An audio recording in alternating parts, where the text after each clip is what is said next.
kelamnya Islam di Andalusia jangan terjadi di Indonesia. Hadirin yang dimuliakan oleh Allah Subhanahu wa taala. Kalau kita menyebut nama Andalusia, banyak di antara kita belum faham di mana Andalusia dan bagaimana sejarahnya. Yang mungkin anak-anak kita khususnya mengenalnya adalah Spanyol, Portugis, dan sebagian wilayah Perancis. Wilayah inilah dahulu Islam jaya dan memimpin tidak sebentar, karena memimpin 800 tahun dan memberikan peradaban yang luar biasa untuk negeri Eropa. Pemimpin Muslim terakhir di Andalusia yang kita sebut sekarang ini adalah Spanyol, bernama Abdullah Muhammad bin Al-Ahmar. Keluar dari istana kerajaan dengan hina. Malam itu Andalusia telah jatuh ke tangan kerajaan Kristen Katolik setelah berada di bawah kepemimpinan Islam lebih dari 800 tahun lamanya. Dia meninggalkan istana dengan hati pilu, dadanya sesak, hingga sampai di sebuah bukit yang cukup tinggi. Dari sana dia meratap sambil menatap istana Alhambra yang megah sampai saat ini bisa kita saksikan di Spanyol. Dia menangis terseduh-seduh hingga jenggotnya basah kuyup dengan air mata. Melihat hal itu, ibunya berkata, "Menangislah, menangislah seperti perempuan, karena kau tidak mampu menjaga kerajaanmu sebagaimana laki-laki yang perkasa." Hadirin yang dimuliakan oleh Allah Subhanahu wa taala. Kalau pada masa sekarang Andalusia itu meliputi sebagian Spanyol, lalu seluruh wilayah Portugis dan sebagian besar wilayah selatan Perancis. Islam pada pertama kali masuk ke Andalusia pada tahun 711 Masehi. Sahabat Rasulullah Shallallahu Alaihi Wasallam yang ditugaskan bernama Tariq bin Ziyad melalui selat yang dikenal saat ini disebut dengan Selat Gibraltar, dari Maroko nyebrang ke arah Spanyol saat ini. Hadirin, ada 3 catatan besar mengenai sebab keruntuhan peradaban Islam di Andalusia.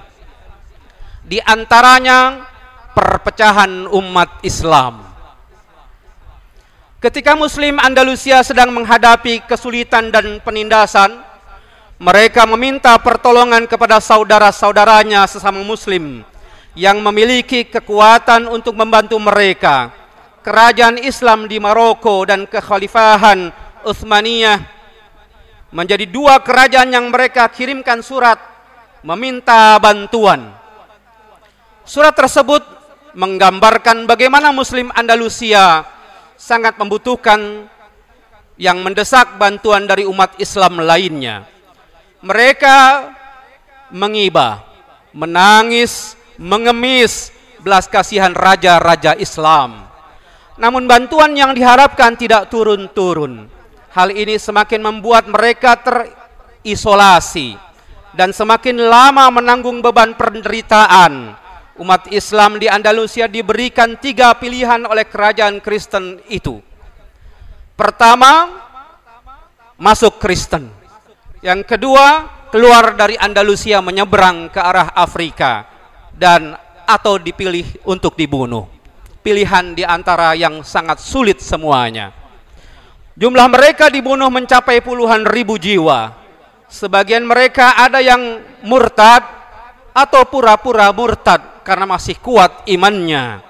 Mereka yang murtad ini selalu diawasi oleh intelijen kerajaan Kristen pada saat itu.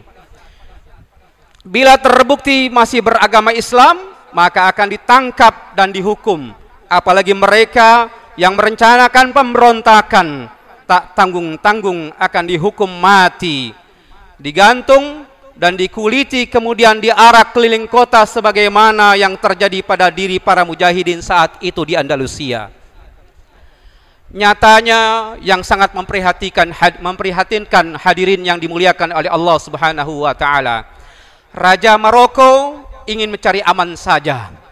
Karena bila mereka terlalu jauh terlibat dalam konflik yang terjadi di Andalusia, kekuasaan mereka akan terancam. Kerajaan Kristen akan menyerang mereka atau melakukan praktik adu domba sesama anggota keluarga kerajaan seperti yang terjadi di Andalusia sebelumnya. Intinya, kerajaan Kristen akan berupaya mempersulit keadaan kerajaan Islam Maroko. Akhirnya mereka pun mengambil jarak terhadap umat Islam di Andalusia.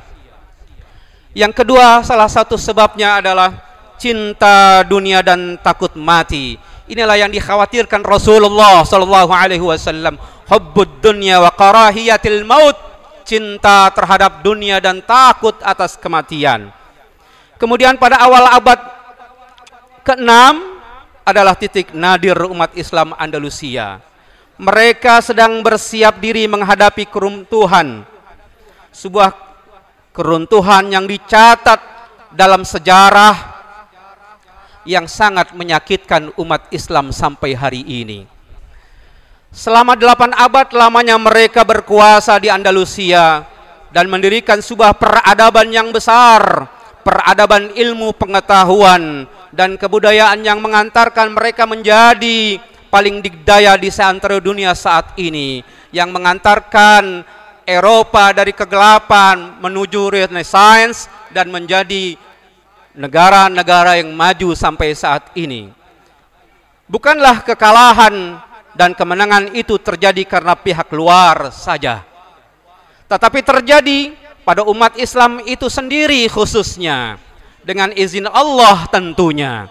Sebagaimana firman Allah Subhanahu wa taala yang kita sangat hafal sekali, a'udzubillahi minasyaitonir rajim, innallaha la yughayyiru ma biqaumin hatta yughayyiru ma bi anfusihim, ila akhir ayati.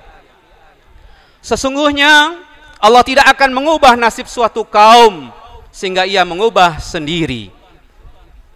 Fakta lain, pasti ada saja muncul pahlawan-pahlawan yang menyerukan perang suci menghadapi kaum kufar saat itu. Mereka menyerahkan kepada kaum muslimin, menyerukan kepada kaum muslimin, tidak mau menyerahkan Andalusia kepada orang kufar untuk bangkit menghadapi pasukan Kristen. Ada saatnya mereka menang, tapi seringkali mereka pun kalah. Hadirin yang dimuliakan oleh Allah Subhanahu wa taala, hal ini terjadi karena kurangnya dukungan pihak kerajaan terhadap aksi mereka. Mereka berjuang secara sporadis dengan jumlah personil terbatas, walaupun sangat mematikan. Salah satu di antara para pahlawan itu adalah Jenderal Musa bin Abi Ghassan. Kata-katanya yang paling terkenal, beliau mengutarakan, mati syahid di bawah reruntuhan pagar Granada lebih mulia daripada hidup di bawah penindasan. Tetapi semua suara yang mendominasi saat itu menghendaki Granada diserahkan kepada musuh, yaitu kepada kerajaan Kristen. Tetapi Musa bin Abi Ghassan tidak setuju. Ia berteriak dan berkata, kita lebih baik menyebutkan siapa-siapa saja yang menghendaki perjuangan mempertahankan Granada Andalusia, dan siapa yang menghendaki penyerahan kepada tangan musuh alias menjadi orang-orang pengkhianat dan munafik. Hadirin yang dimuliakan oleh Allah Subhanahu wa taala. Namun sayang, tidak ada yang mendengarkan dan mendukungnya. Akhirnya dia pergi meninggalkan majelis kerajaan atau istana dan menunggang kudanya meninggalkan Granada yang merupakan benteng paling utama dari kerajaan Islam Andalusia. Hingga suatu saat dia bertemu dengan sekelompok pasukan Kristen. Ia langsung menyerang dengan ganas menggunakan pisau dan pedangnya. Namun tentara musuh semakin banyak yang mengepungnya, dan ketika hendak ditawan, ia mengambil inisiatif untuk menyeburkan dirinya ke dalam laut hitam itu. Sementara itu, Raja Abu Abdillah bersegera menyerahkan Granada di kerajaan Kristen atau kepada kerajaan Kristen. Spanyol saat itu. Hadirin, kita sangat dekat dengan nama, khususnya di tahun 70-80-an, namanya Isabella. Karena tahun 80-an itu mungkin kita kecil tidak mengerti apa yang dilakukan Isabella pada saat menyerang dan mengusir kaum muslimin di Andalusia. Sehingga tahun 80-an lagu Isabella itu sangat ma'ruf di Indonesia.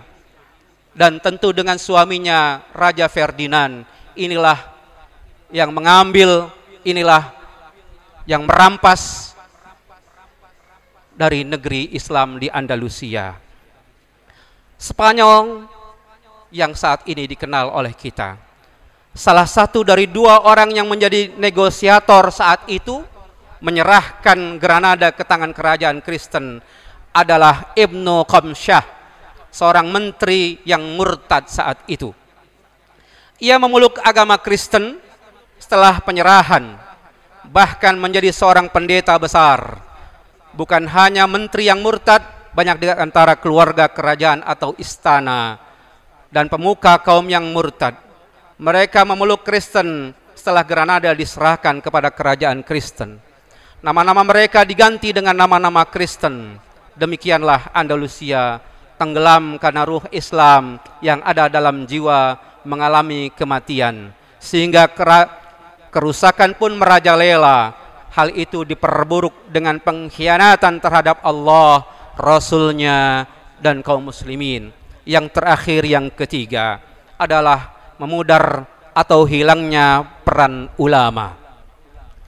Di Indonesia, alhamdulillah, hadirin yang dimuliakan oleh Allah Subhanahu wa taala, dengan resolusi jihad yang kita kenal, yang dikeluarkan oleh pendiri Nahdlatul Ulama atau NU, Kiai Haji Hashim Asy'ari, contohnya, ini memotivasi umat Islam di Indonesia untuk melawan penjajah. Namun betapa lemahnya peran dan pengaruh ulama pada saat Andalusia ingin runtuh. Ini yang kita sayangkan, karena faktanya majelis kerajaan atau istana saat itu diisi oleh banyak ulama. Misalnya di dalamnya ada seorang qadhi atau mufti, tapi mengapa mereka seolah diam, bahkan larut dalam pemikiran raja atau pemimpin di istana yang penuh kelemahan, cinta dunia dan takut mati. Dan akhirnya kekuasaan Islam berakhir di Andalusia dan belum pernah bangkit lagi hingga detik ini. Mudah-mudahan Allah Subhanahu wa taala memberikan hidayah kepada kita, khususnya umat Islam di Indonesia, dalam perjalanan sejarah, hadirin yang dimuliakan oleh Allah, tentang berkurangnya jumlah umat Islam yang ada di berbagai negara termasuk Indonesia, menjadikan kita khawatir runtuhnya Islam di Andalusia bisa terulang di Indonesia. Beberapa negara seperti Filipina, dahulu negeri ini Filipina 100% penduduknya adalah muslim. Bahkan banyak di antara kita tidak mengenal dan tidak tahu itu. Saat ini hanya tinggal 2% di Filipina. Dulu penduduk Singapura yang terdekat dengan Indonesia, penduduknya adalah 93% kaum muslimin. Sekarang hanya tinggal kurang dari 15%. Bahkan sudah sulit tinggal di Singapura. Mereka tinggal mayoritas di Johor di Malaysia untuk pulang pergi menuju ke Singapura.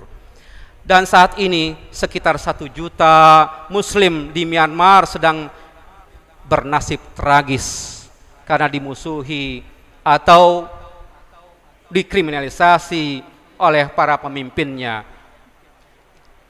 Hadirin yang dimuliakan oleh Allah Subhanahu wa taala,